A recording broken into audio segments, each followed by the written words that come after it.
검찰이 문재인 전 대통령을 사위 서모 씨의 타이 이스타젯 특혜 채용 의혹과 관련해 뇌물수수 혐의로 불구속 기소했습니다.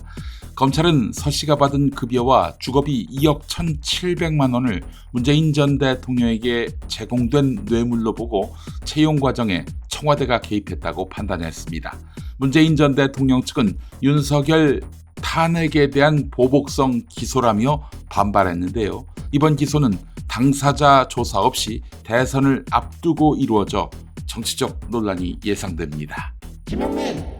이재명 더불어민주당 대선 경선 후보의 공직선거법 위반 사건을 대법원이 전원 합의체로 회부하며 속도를 내자 민주당 내에서 대응 방안을 두고 의견이 갈렸습니다.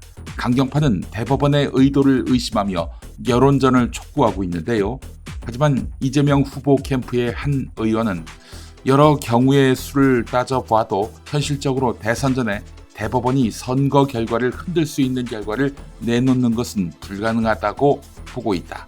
재판 문제를 선거 전 중심에 가져오는 것도 바람직하지 않다라고 견해를 달리했습니다. 이재명 더불어민주당 대선 경선 후보가 국민의힘 4강 후보와 한덕수 권한대행과의 가상 양자 대결에서 모두 52% 이상의 지지율로 앞섰습니다. 3자 대결에서도 48에서 50% 지지율로 선두를 유지했습니다.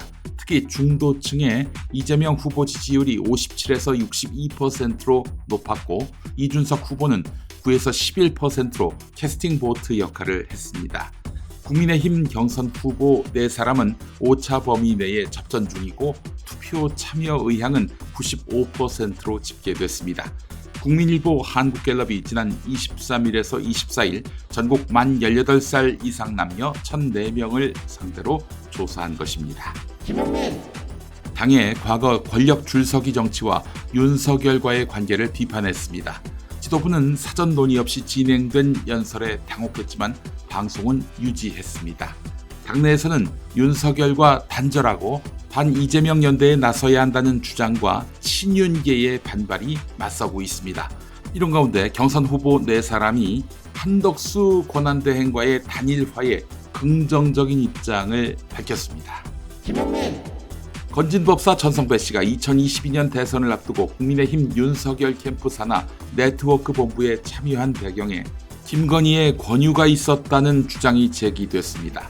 전성배는 무속인 논란으로 본부가 해산되기 전까지 고문직함으로 활동했고 김건희와 통화한 사실도 드러났습니다. 검찰은 전성배가 통일교 간부로부터 김건희 선물 명목의 다이아몬드 목걸이를 받았다는 정황과 함께 현금 다발을 확보해 수사를 확대하고 있습니다. 올해 1분기 한국 경제가 전기 대비 0.2% 감소하며 저성장 우려가 커졌습니다.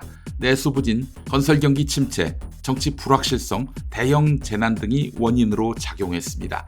특히 건설 투자와 소비가 크게 위축됐고 미국 관세 정책으로 수출 전망도 불투명합니다.